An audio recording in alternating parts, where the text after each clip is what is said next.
Well, alright. Hey guys, here we'll do some replay analysis and figure out how to bring our gameplay up to the peak.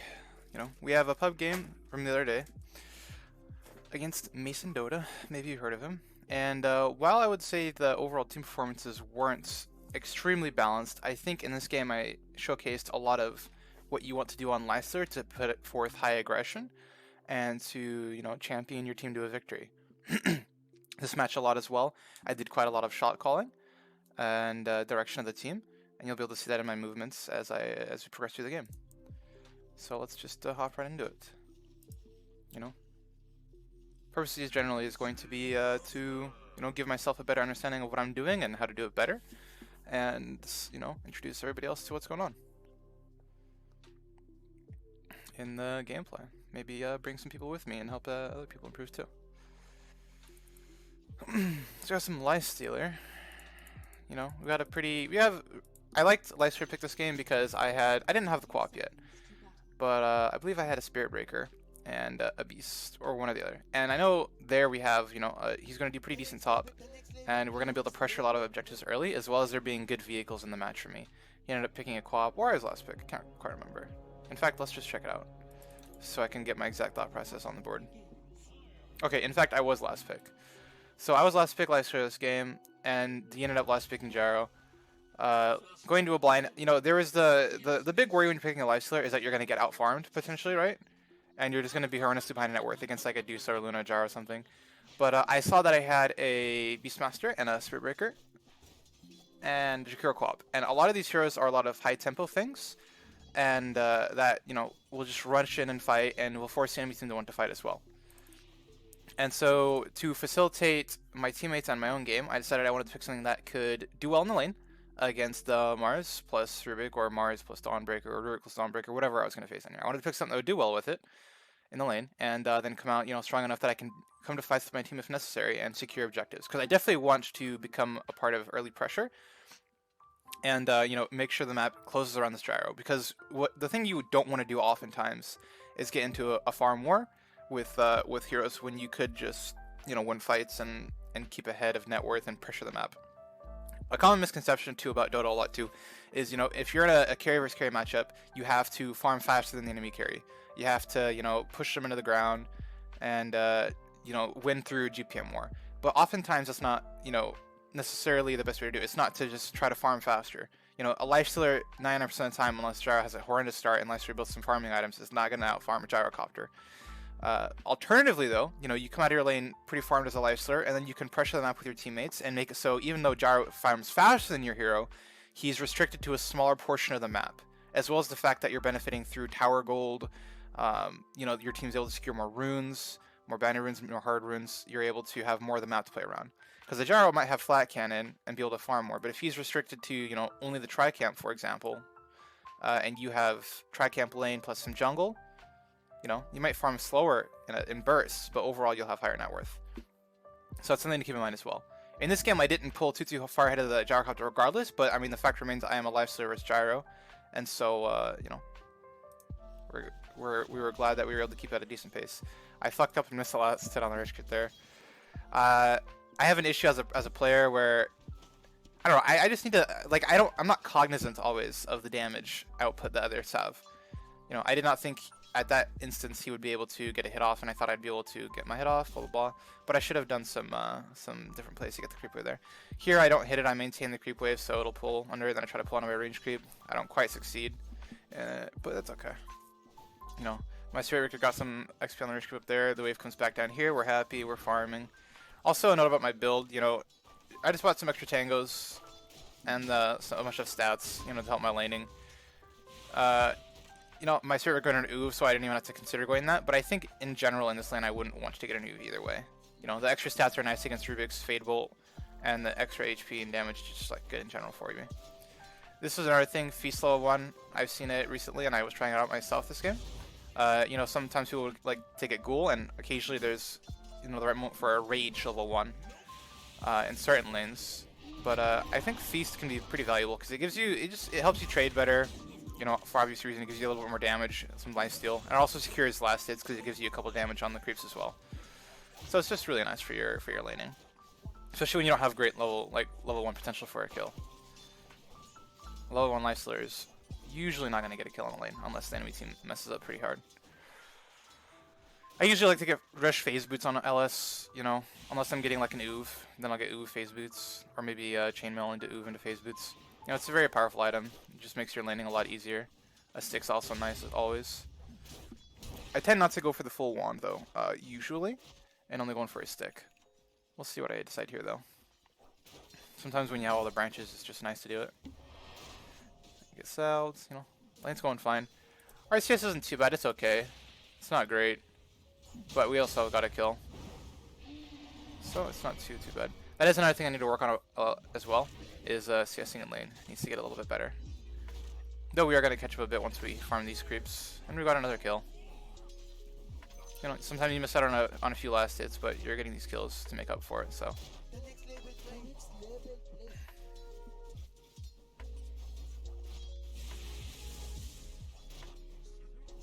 That was kind of hard too, because we're getting low. I had to make a choice. Ideally, I mean, it's hard because you have to hit the one that he'll hit, like as projectiles flying through the air, is the big thing. Also, this was a bit of a mistake on a chase. I missed some last hits because of it, I believe. I tried to drag the creeps with me before I went, but I didn't quite get as many as I would have liked. It looks like... Will I miss XP for this? I won't miss XP, but I missed gold on 2 last hits. I aggro the creeps up from under the tower. And we're just continuing at this point. Some soul laning. Not much really happens at this point. Or from this point on, you know, Mars is just kind of, you know, I've caught up now that I've killed the waves that I was behind on, for the most part. You know, not much is going to happen at this point. Mars landing is just going to be harder and harder the more he dies. Rude.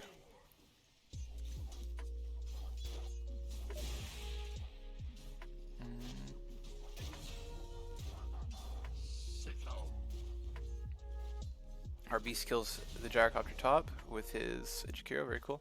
Originally I wanted to have my Jakiro down here in bottom because I knew that would secure me winning the lane really hard. But my teammates wanted to do this lane setup despite that.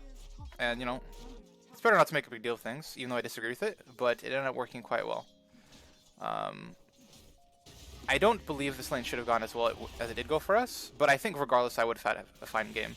And Jakiro going top does make the Gyro's game much harder than if it was a beast Spirit Breaker for sure. So there is that as well. You know, I was mostly looking out for my own prospects, which can sometimes blind you a little bit. You know, happens to the carry. You know, they care about themselves and their own game being good. Classic carries. But, you know, that's why it's not a 1v5 though. You know, everybody's input matters and can help the win.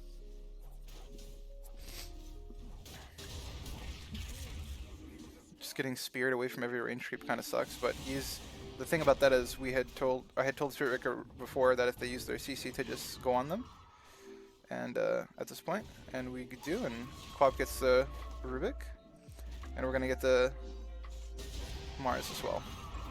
So that's gonna be 2 kills, and they're both gonna go to our Quap, which is really nice. It doesn't really matter too much about us getting these kills. Our game's already really good.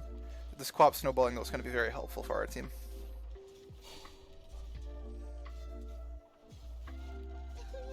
Let's speed it up a bit. I don't think really much changes at this point.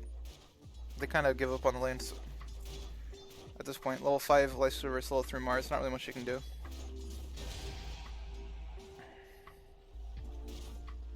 That was a very, very bold rage, now that I'm looking back at it, and I think it was technically a mistake. What was the last time I saw? Okay, I saw him there a second ago. Okay, I saw them on the right, never mind. I had thought, based on when I looked, I thought I didn't know where Void Spirit was, but I did in fact know where he was, so it's not bad at all. It's fine to use it like that.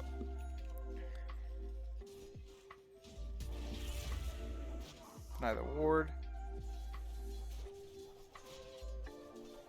So I had 1 bad chase on the Rubik. That was not ideal.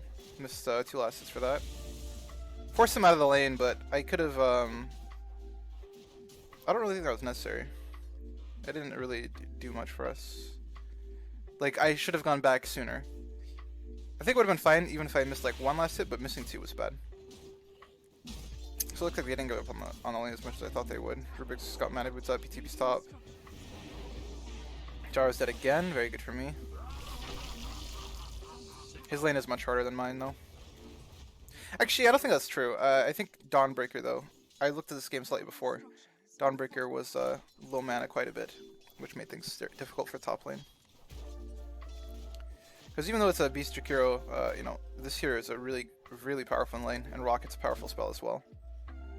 So difficulty shouldn't have been this high. So here's the big thing here, is you can hit him like this on a lifestealer.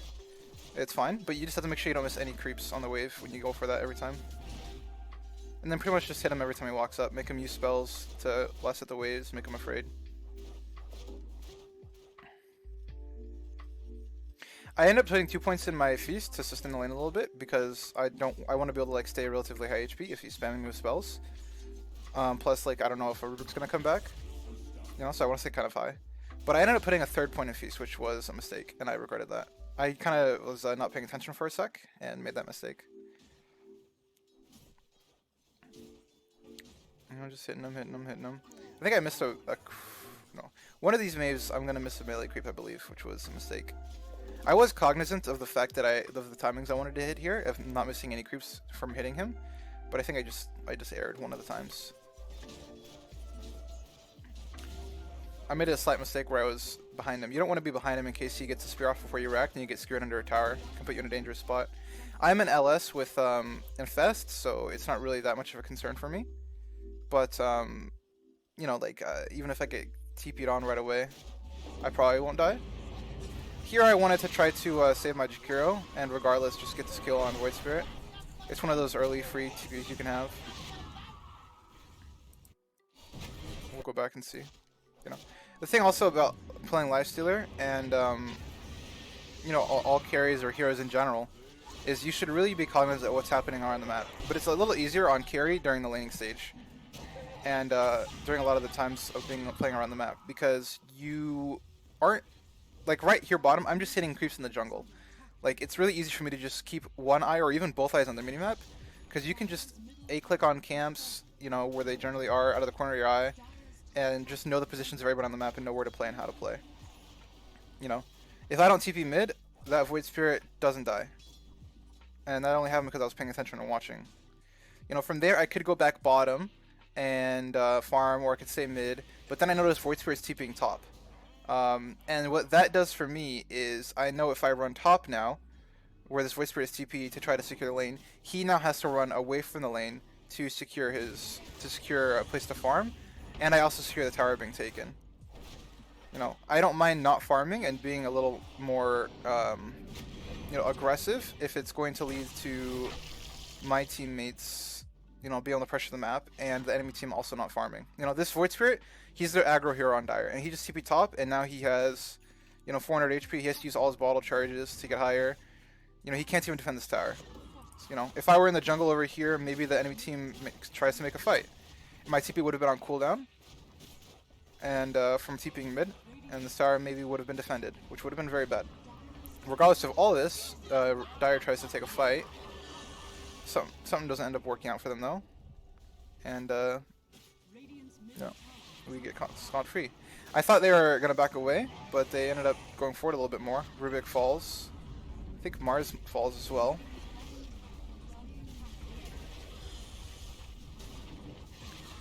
If Void Spirit hadn't TP top, I would have played more passive, but he did, and so we got a lot of kills off of it. It was very nice. I go for a little bit of a cheeky thing here with him, and we get a kill on Void Spirit. That was a great play by Spirit Breaker to cancel his charge, and then ulti. Yeah, I didn't have ulti, so I couldn't really do much to help him there. Kind of just have to leave him and let him die. So I think these have been great examples so far of like being aggressive on the Lifestealer and helping enable your teammates to secure objectives, you know.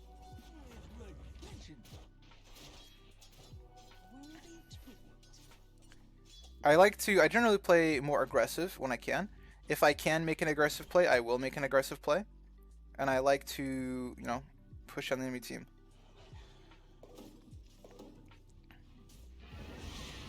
It's also very easy for me to make aggressive plays this game as a lifestealer, you know. They have no BKB piercing CC.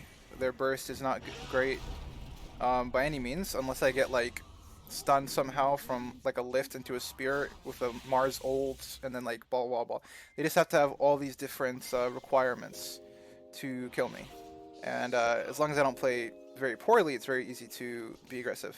You know, you might look at my CS say 70 at 13 minutes, not very good.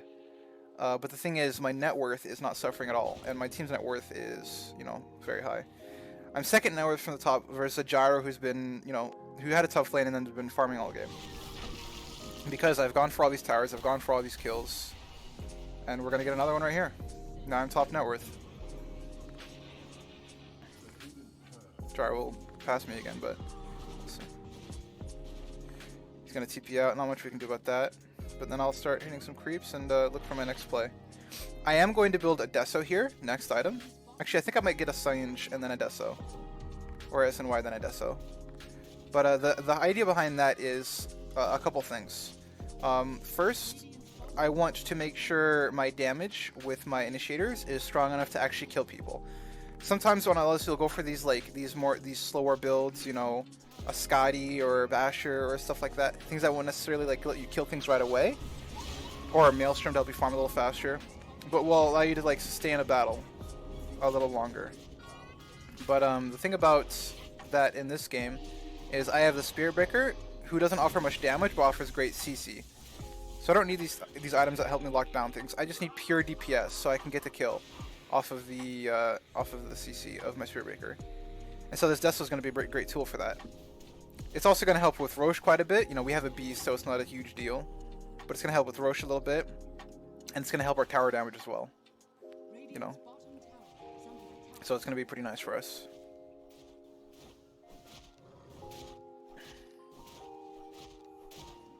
What talents is it? 30 attack speed? Yeah. A lot of times taking your talents to level 10 isn't necessarily the right play. But it seems fine in this game. Alright, with some jungle camps, we're looking for our next objective. Looks like I went for... Okay, no, I sell it. Yeah, I remember doing this. And I go for the Sage instead. So our next objective kind of right now is just farm a little bit. And we're trying to get to the next big spike, which is Roche / tier 2 top. At this point, you know, I don't really want to run top and just sit in front of the tower. I kind of want to let my team slow siege it while I hit some creeps in the jungle, especially because I'm like really low. I could ulti someone and heal up, but then I'm just like sitting there passively and hitting tower top.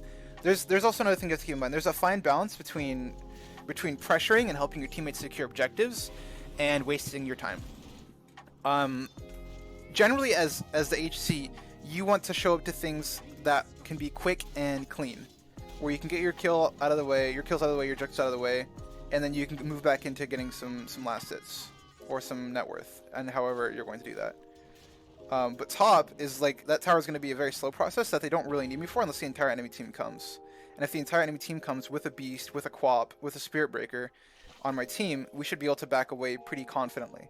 And so instead of dealing with the back and forth that top could potentially become, I'm just hitting creeps, farming up, keeping my net worth up, and trying to get to my next items. The big things in the map that you want to do as opposed to one that you really want to secure early, you want to help secure early if possible, is you want to get this... Oh, we have a fight coming up. I'll pause that thought. This was kind of a... This was a pretty close one. This Void Spirit had an Orchid we didn't know about. And so he ends up using that off. You know, I thought for a sec we were even going to lose this fight. And you could see me TPing out right there. Because I really thought this fight was about to go poorly for us. But then, Spirit Breaker comes in with a low HP charge, the Quap gets her ulti off, and the entire enemy team dies. And we instantly cancel our TP. That's another thing right there, like, that TP is good for. They didn't have the stuns to spare for me at that point, I believe. And so, you know, in the next 3 seconds, if this fight keeps looking shit, I'm just gone. The big thing is, you, as HC, you do not want to die, you don't want to give away these lives to the enemy team. Even if you're not sure if that's gonna work out, if you think it's bad, you just leave. It doesn't matter if your whole team's gonna die, because at the end of the day, you're the guy, you're the win condition, unless you're playing some interesting wonky draft. But most of the time, you're gonna be the win condition for your team. and your life is the most important. So I would have had no qualms TPing out in the middle of that fight and letting everybody die. Even if staying would have maybe let one of them live, or if we would have got like 1 kill maybe. It's just not worth my life. But you know, it's 3-second duration as a TP. It's not instant, and so we saw the fight was in fact turning around into a good direction for us, and so we just cancel our TP and we get right back into it. But the thought I was saying earlier about the gyrocopter, I actually have no recollection of what I was going to say, so I'm sorry about that. Get debated, honestly, I guess. So moving on, you know, got our Sange. That's a really nice item on Lifestealer, you know, just into the amps your lifesteal and everything. It's some status resistance, you know, it's HP damage. It's just really nice.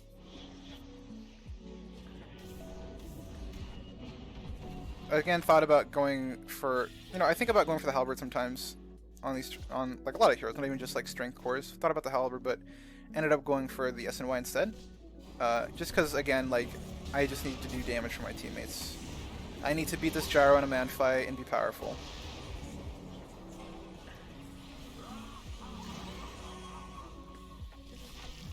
Heal Quap a little bit, make a good vehicle to get me in there. Get some kills.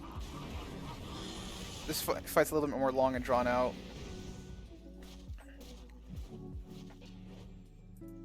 Okay, let's do a little session here. What do you guys think is gonna happen?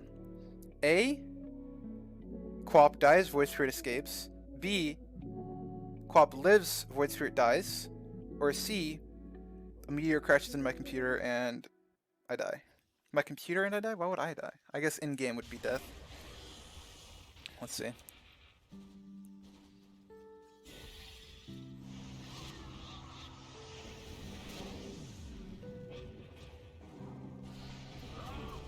Fucking Void Spirit gigachad kills the Quap and dies. He was surely dead there? I think. He did have an ulti, so maybe he could have lived if he'd played more defensively instead. His TP was on cooldown actually, so I would take that back. I don't think he can live. Like if he gets an ulti TP instantly, I think he can live, but he had no ulti. So he was in a pretty sure dead situation right there, and he goes for a turn and gets the kill. Some nice stuff. So yeah, I go to Sange Death, so I have, this build gives me a lot of damage with the Armlet Sange Death, so a lot of single target, a lot of sustain. I can battle anything, I can roach pretty easily with it once the Death is complete. And that's what we ended up doing. I finished my Deso, and then I walk right into Roche with my teammates in a little bit.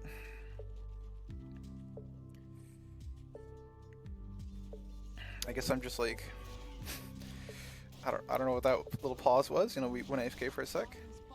Anyways, finish our Deso. I don't want to sit there and hit this by myself. I'm not like that afraid of dying per se, but I'd rather just like not deal with it.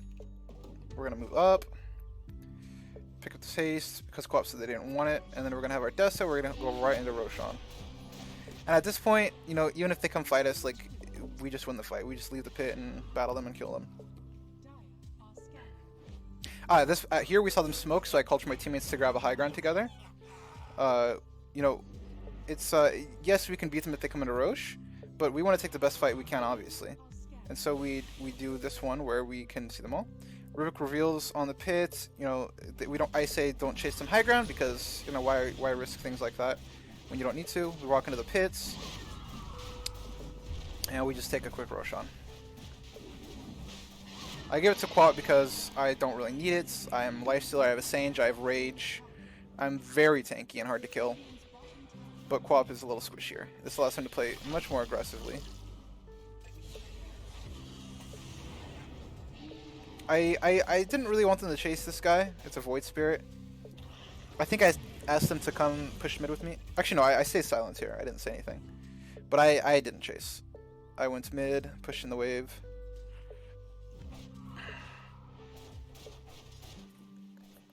This was actually, I actually could have died here.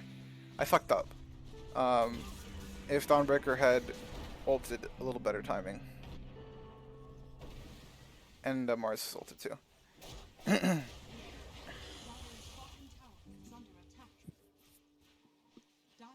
Here I'm running back, I'm running forward, I'm running left and right, you don't know where I am.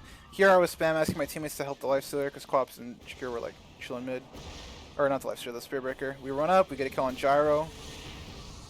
and then we run mid with the DD.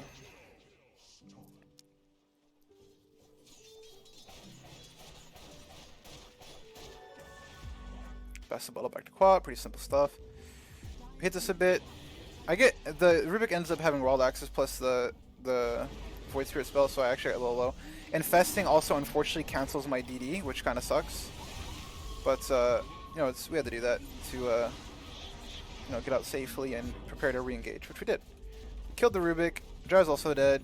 We're hitting these towers, hitting these objectives. We got the Death Cell, so that's helping our speed quite a bit. I rage TP here, tell my teammates to get out, just get back fully, let Jakiro die, etc. and so forth. We don't end up fully listening to that. Beast runs in, Quap runs in. I start running over at about this point. You'll see him on the map. Yeah. I didn't really want to take this fight. It's sloppy. It doesn't make much sense. And as you can see, we've lost a lot of cores at this point. Luckily they overchase on the Void Spirit, and I kill him. I kill the rocket. Kill the Rubik. So it's not the end of the world. You know, at this point, I'm jacked as heck, and it's not really. You know, as long as the rest of the team doesn't snowball as well, which they are not because they keep dying as well, Gyro is not going to be able to solo carry into me. Because every fight, all I have to do is right click on Gyro and it's over. You know, especially once I get this Basher. And then whatever else I get afterwards. Could be Scotty, whatever I want. Daedalus even, like anything. This Gyrocopter just cannot beat me in a man fight yet. And not like ever. Probably, maybe if he gets like a Rapier, Satanic, Butterfly, and Scotty and all these things, he can. But even then it's a little dicey. I called Spirit Breaker to charge the Gyro, so we were able to dive him here. We ended up misusing our things a little bit, so Gyro gets off some spells. I believe they're misused, at least. That's how the inkling I got when I saw this back. Charge. Quap didn't ulti like right away, so he got the Satanic off. And then some heals. So those two will die. But Gyro will also die. So it's fine. You know, at this point, as long as Gyro's dying every fight as well, it's like the big thing. Then Beastmaster sweeps around the side. I want us to go mid. You can see where I'm clicking. I want to go mid.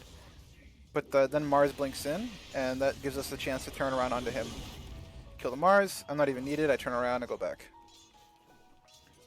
We're going to Rex the mid here. Very good stuff. I have my Basher completed now. Which, you know, that just seals the nail in the coffin. Like, this game's pretty over.